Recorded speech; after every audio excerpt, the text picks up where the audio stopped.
What's up, Sooner Nation? Welcome to the SI Sooners podcast. It is Wednesday, and in college football, that means it's a test day. No, not the usual kind of test, the COVID test. We don't know yet what the results are today, but we don't know if anybody's got enough players to play the games. We don't know if anybody's got enough centers, enough D linemen, enough quarterbacks, whatever, but we can infer that Kansas State might actually be a little bit short. At least that's the way Kansas State coach Chris Klieman has been talking all week, Parker, including his weekly press conference on Tuesday where he said, we're really close. Yeah, definitely, John. And it's a little concerning because you listen to Klieman speak, and he's very obviously concerned that this game is not going to get played on Saturday. But then Lincoln Riley doesn't seem to have any concerns as to whether this game is going to get played this weekend or not, at least publicly. I tell you what, you would figure that if Lincoln had any doubt that this game was going to be played on Saturday, he would have given us some inkling of that, but he hasn't. It's pretty much all coming from the Kansas State side right now, so I'm not sure to what extent they're communicating, corresponding to try and figure out logistics for this weekend's game, but the next couple days here are going to be really telling, especially with the next round of testing rolling in.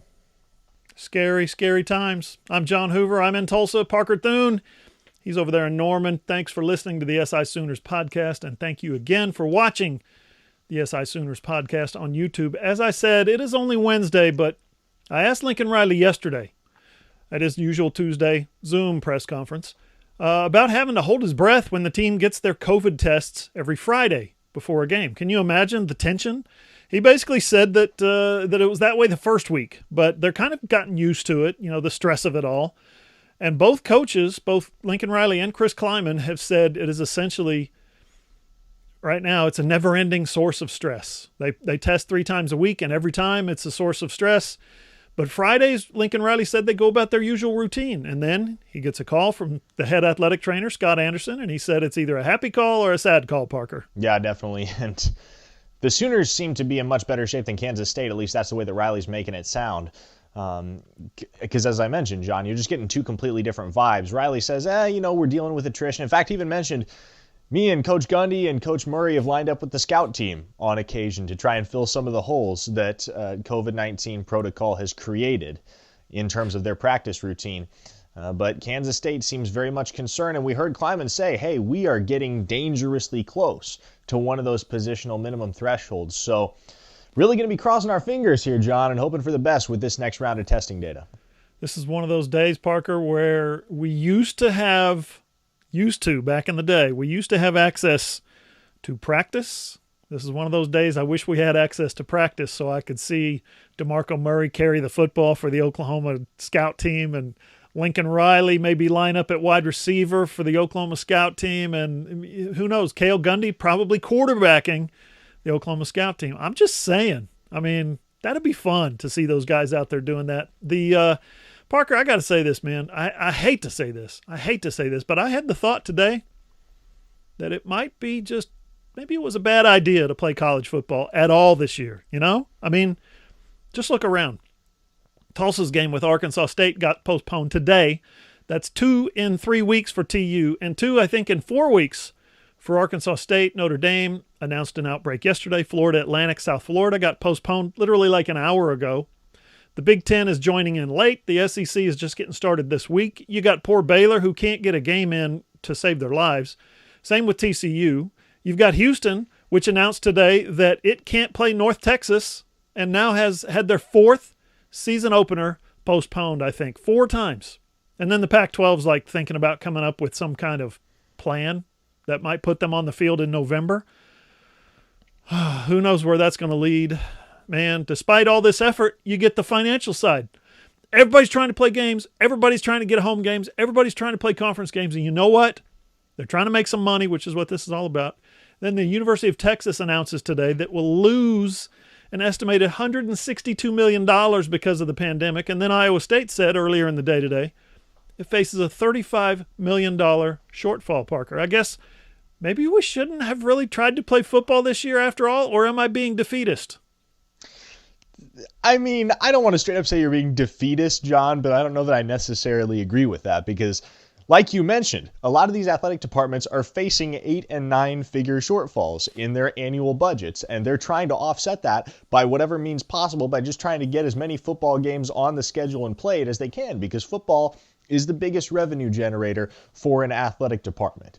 And look, I get that, as we see all these cancellations week in and week out, and it seems like every week we're seeing multiple games get knocked off the schedule or postponed or indefinitely pushed off.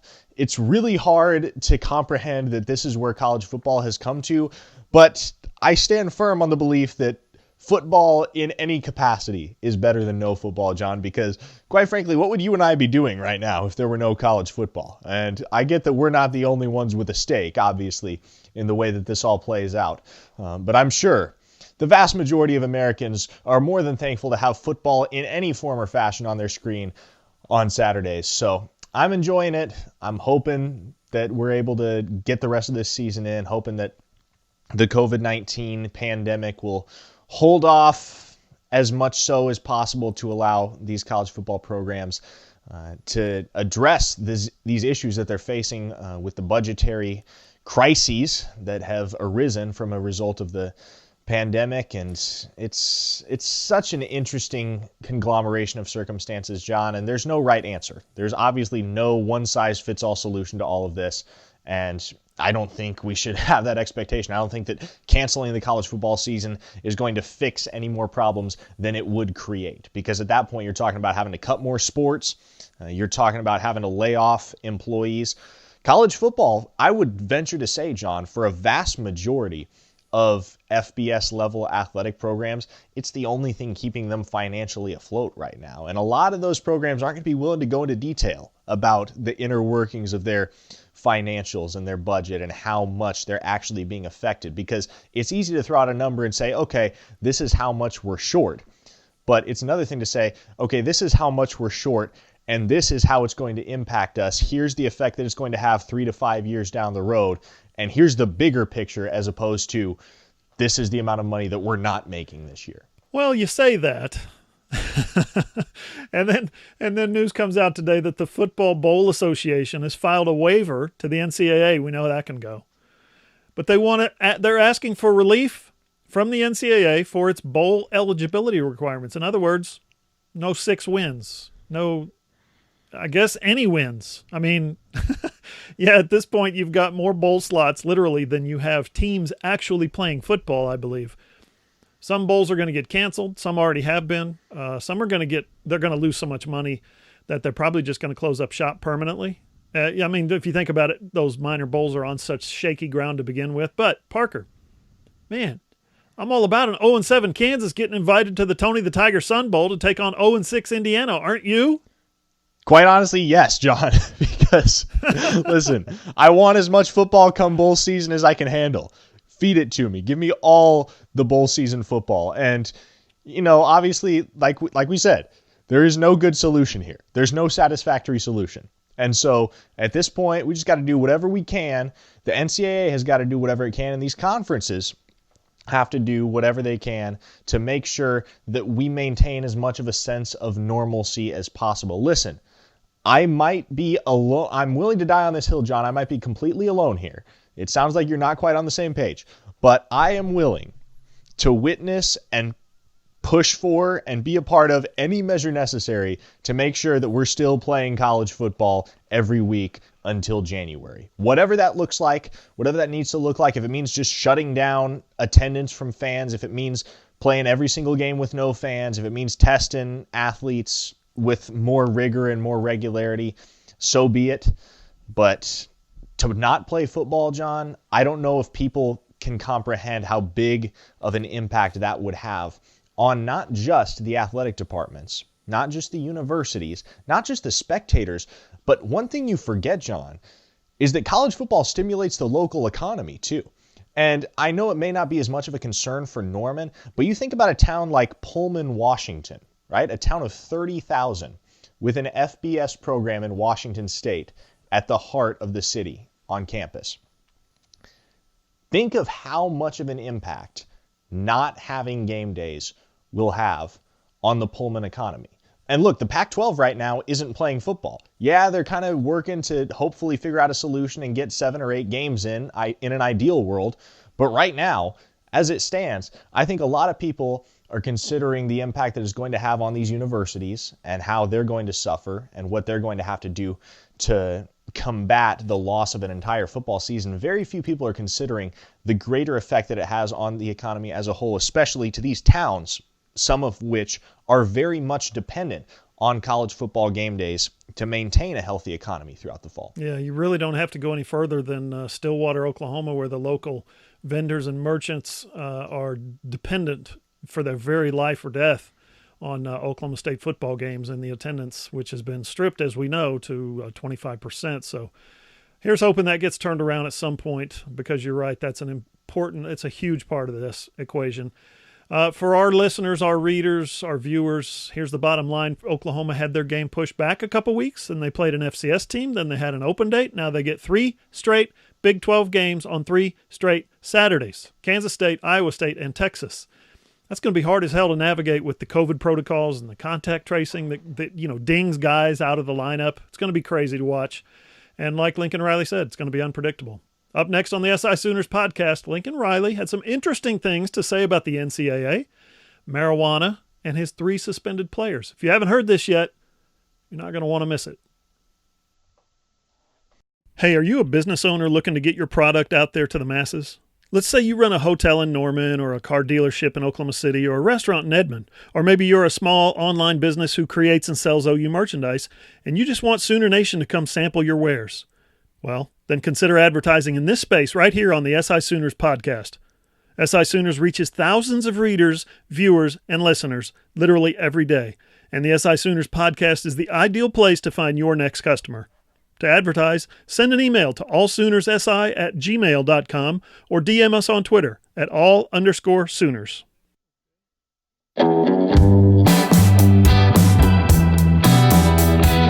Follow SI Sooners on Twitter at @all_Sooners. Find Parker at Parker Thune, Thune. I'm at John E. Hoover. Parker's also on Instagram, Parker Thune, and you'll find me on Facebook at John E. Hoover Media. Our website now is allsooners.com, where you're going to find lots, and I mean lots, of OU coverage. 5 to 7 new stories literally every day. Videos, interviews. Man, I got a good one coming up tomorrow. Trust me, you guys are going to love it.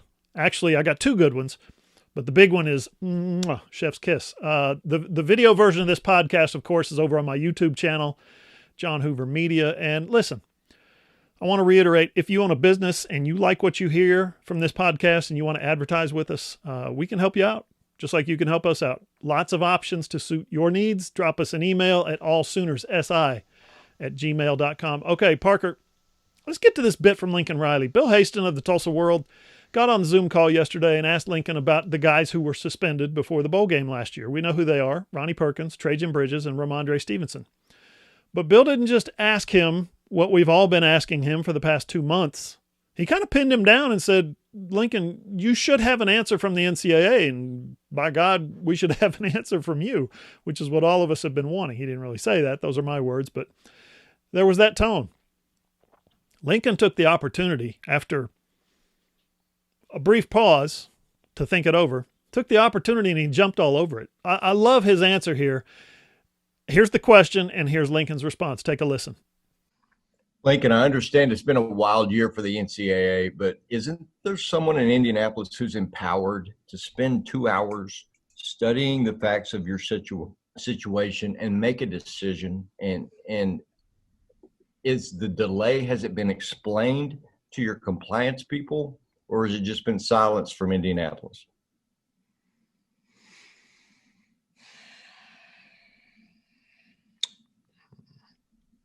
It's a good question. I certainly understand the question.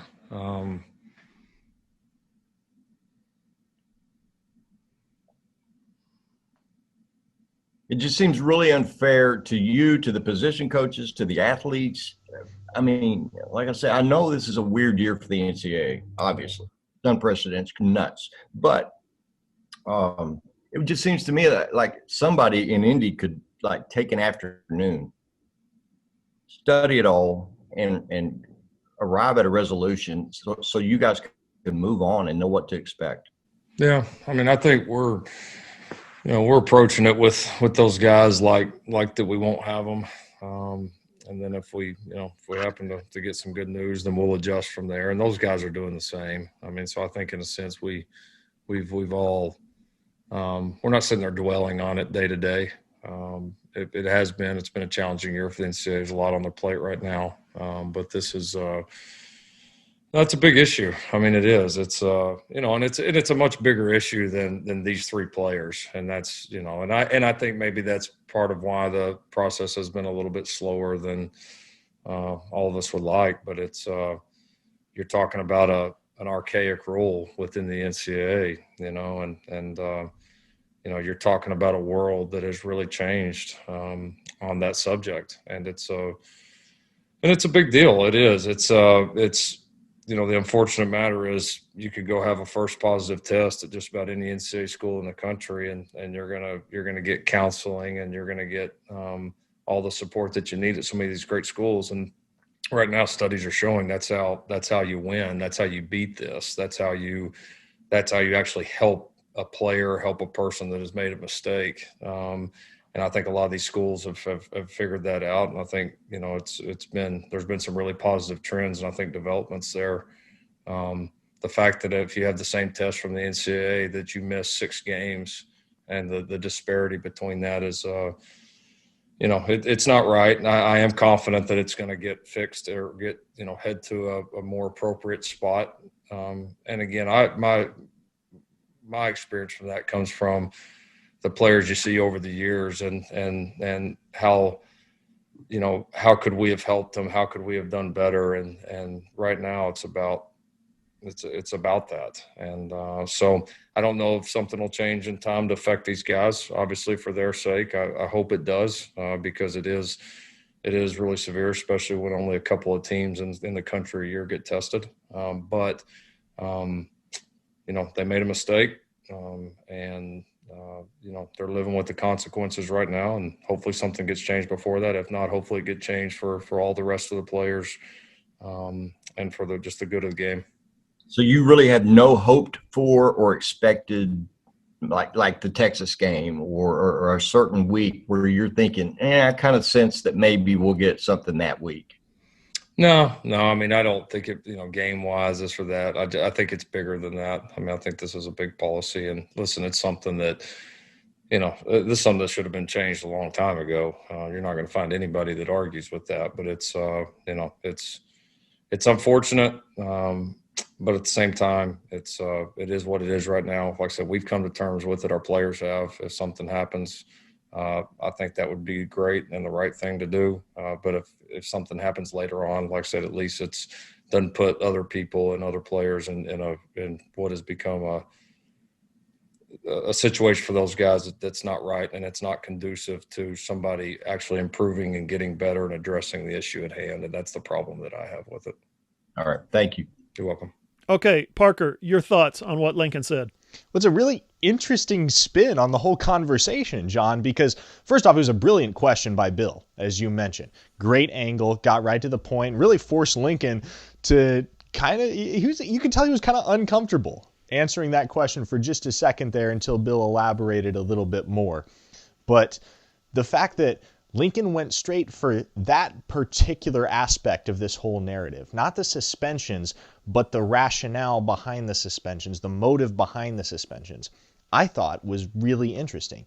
And I think it's further evidence of how progressive thinking Lincoln Riley is as a coach, because you can tell that he's one of those guys that is pushing a new agenda in college football. You can tell that in the way he schemes his offense. You can tell that in the way he recruits. You can tell that in the way he leads his team.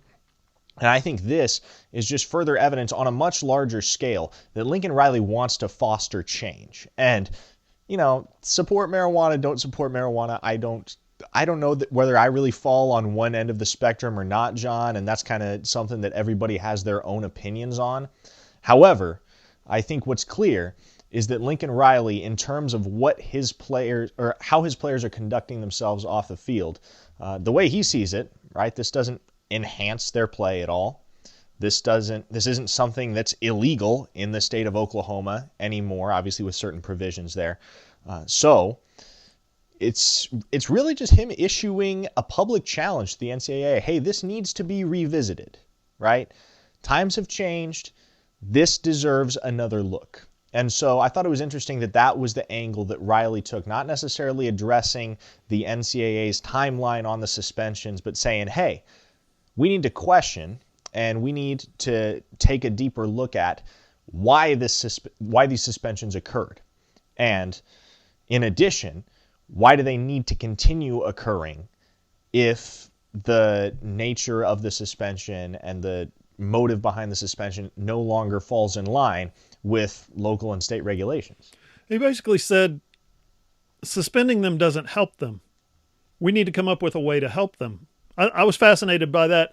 Here's the tricky part now with this particular case. I think we've known for a little while now that one reason why OU doesn't have a reply to their request for an appeal to lift the suspensions is because there apparently isn't actually an avenue for such a thing. You don't actually appeal a marijuana suspension with the NCAA. It's a hard and fast rule, and it's an archaic one, as Lincoln Riley says multiple times over the past 2 months, but there's no actual appeal. I thought Kerry Murdoch from Sooner Scoop put it best when he wrote what Lincoln was actually after here was not an appeal, but not even a pardon, but a reform. In July, if you think about this, I looked this up, Parker, and marijuana was illegal in 8 states. This was in July.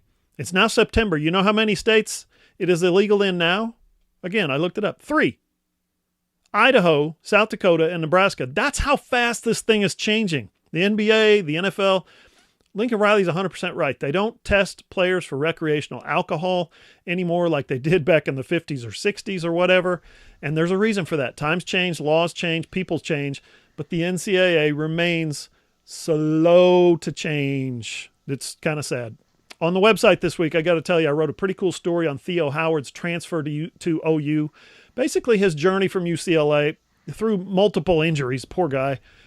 He was on the Zoom call yesterday, and I got a question into him as well as Lincoln about him. And I thought Lincoln's answer was really cool. He said, we scouted him on film when he decided to transfer here, and we told him these are some things he needs to work on, and he worked on those. I didn't know you could do that. I didn't know that was part of the equation. That's pretty cool. And then I didn't know this either. Dennis Simmons, the OU wide receiver coach, recruited him to Washington State. I knew that, but I didn't know it was way back in 2014. But Dennis Simmons got to OU in 2015 and on and on and on. So here we are. They're back together again. I thought that was a cool aspect of this story. And then I've got another story on Jaden Davis tomorrow. Talked with him and Alex Grinch again on the Zoom today. And, man, compelling stuff about hitting the freshman wall and how he got over that. I'm going to get that on the website again tomorrow, allsooners.com. Parker, what are some of the stories that of your favorite stories maybe that you've worked on this week? I'll tell you what, I thought it was really intriguing to hear Alex Grinch and some of the Sooner defenders talk about Patrick Fields today, because obviously when he emerged as the lone defensive captain for the Sooners in this 2020 campaign, it might have taken a few people by surprise, because you look at that defensive roster top to bottom and you say, okay, Trey Brown seems like a logical candidate. Maybe you look at Ronnie Perkins. Maybe you look at one of the more experienced senior guys like a John Michael Terry, for instance. But no, it was the junior safety, Patrick Fields, out of Tulsa. And I thought it was really cool to hear his teammates talk about the leadership that he brings, not just to the football field, but to the locker room, and how he leads by example off the field, in addition to on the field.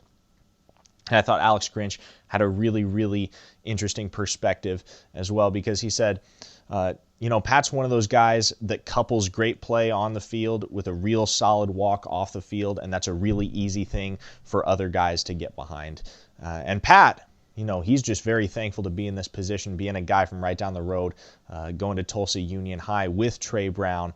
And listen, what he said was that growing up in Oklahoma, the Sooners are the professional football team. You don't grow up rooting for an NFL team. You grow up rooting for the Sooners. And so he just views it as a blessing and a continual challenge to be the defensive captain now for the team that he grew up pulling for. So I thought that was cool. Also, Spencer Rattler, man. That dude is something else. Just the entire aura that he has as an individual and that swagger that he brings. And you can tell that some of it is due just to his natural ability on the football field. He knows he's good. But he also said yesterday, when we talked to him via Zoom, John, that confidence is in the culture at Oklahoma. He said, listen, with this group of teammates, with this group of coaches, I can't help but be confident. And his words were, we all have this swag about us. And so I'm interested to see how that will play out the rest of the season and see if this reincarnated 2020 Sooner squad, as opposed to the Baker Mayfield team, the Kyler Murray team, the Jalen Hurts team. I'm interested to see what the dynamic is of this Spencer Rattler-led Sooner squad and how that swagger continues to manifest itself throughout the year. Parker, you got that SI Sooners podcast swag, don't you? Do I? Don't you? I mean, I guess I'll take that. If that's what you want to throw at me, I'll by all means accept that. I'll take that as a compliment, I suppose. There you go. Swag it up. Up next on the SI Sooners podcast, we got a new segment. You're going to like this. It's Parker's idea if you don't. It's the SI Sooners podcast Mailbag. Hey there, loyal listeners. Parker Thune here with SI Sooners. Are you a business owner looking to get your product out there to the masses? Let's say you run a hotel in Norman, or a car dealership in Oklahoma City, or a restaurant in Edmond. Or maybe you're just a small online business who creates and sells OU merchandise, and you want Sooner Nation to come sample your wares. Consider advertising in this space right here on the SI Sooners podcast. SI Sooners reaches thousands of readers, viewers, and listeners literally every day, and the SI Sooners podcast is the ideal place to find your next customer. To advertise, send an email to allsoonersi@gmail.com or send us a direct message on Twitter at @all_Sooners.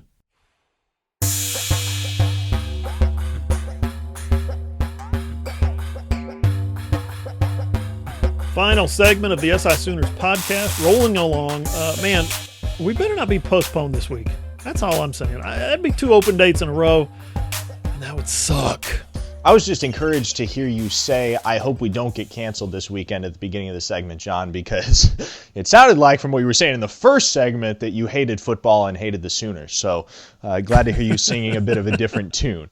You know, as it stands right now, which is a little before 6 o'clock on Wednesday, September 23rd, Kansas State comes to Norman at 11 a.m. Saturday. You can watch that game on Fox. Other games around the Big 12, we hit on this on our previous podcast, but we need to do it again because we're at midweek. Iowa State visits TCU at 12:30, Fox Sports 1. Texas visits Texas Tech at 2:30 on Fox. West Virginia plays at Oklahoma State at 2:30, which is sketchy, but on ABC. Can you imagine being West Virginia and having to get on a plane and not knowing what your test results are? That's pretty scary, which is what Oklahoma's going to do next week when they play, next week. When they hit the road. Kansas visits Baylor at 6:30 on ESPNU. Parker, let's jump into our new segment. This was your idea. It's called the SI Sooners Podcast Mailbag. Pretty simple. If you want to sponsor the mailbag, drop us an email at allsoonersi@gmail.com. If you want to participate in the mailbag, just hit me up on Twitter at John E. Hoover or Parker at Parker Thune. Okay, first up, it's an easy one. Jason Moore asks, predict the first play. He said it's going to be a run to the right side with TJ Pledger. Parker, I'll go first. I say a deep throw over the middle to Charleston Rambo. Think Lincoln Riley wants Spencer Rattler to showcase that arm to the Kansas State defense. Parker, what say you? Well, interesting. I've got to take similar to yours, John. I think Lincoln Riley is very much ahead of the game in terms of analytics and realizes that it's worth it to throw on first down as opposed to running the ball. So I think it is going to be a pass play.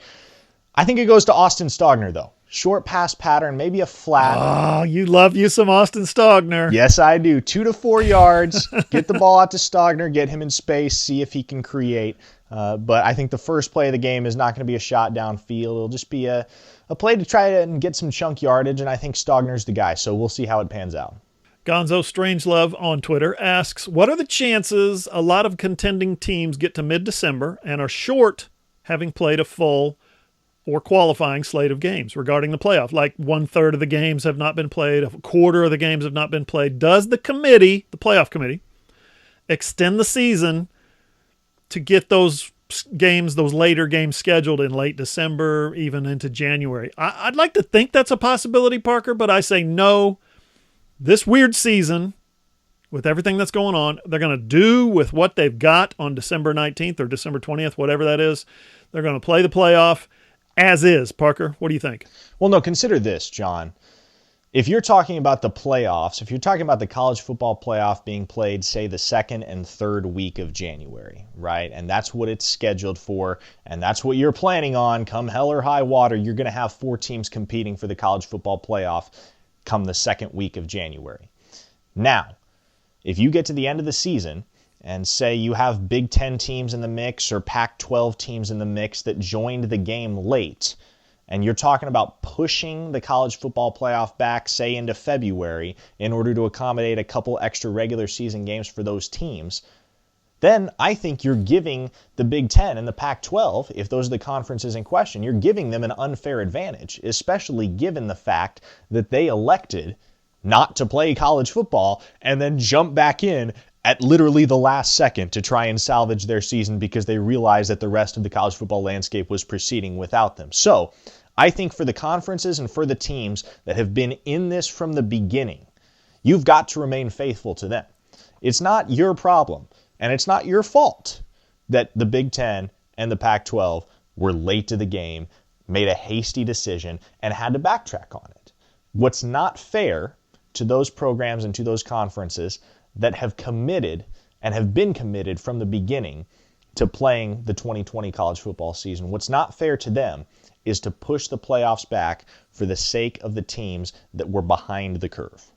Yeah. Even considering the teams that are coming in late, I think the consideration is mainly for teams like the Big 12, like the ACC, like the SEC in this case, some of the maybe group of 5 worthy UCF teams that will lose a game or 2 or 3 or 4 because of the virus, because of the pandemic, because of the shutdown. So you can't, you have to put a hard date in and say, this is when we're starting. You guys that started late, sorry about you. That's the way it is. Straight to the point from Peter McAdams. What's your gut tell you about the chances Kansas State will be able to play? Parker, I say it's 50-50. I really do. I think there's a chance Chris Kleiman could be pulling like a Lou Holtz. You know, oh, poor us. We got no chance at this game. They're going to beat our brains out. But I think he's also being totally forthright when he says they're close to missing the threshold. They're close, and they only had 1 extra guy last week. So I hate to waffle. I hate to ride the fence, but I think it's 50-50. I think he's scared. I think he's genuinely concerned. If, let's just say, they're able to get to Norman and get their final test, and they've got enough players to play, that's all you're shooting for. That's all you're hoping for is just get out there on the field, win by 35, lose by 35. Man, in 2020, I don't know if that stuff matters anymore. What about you, Parker?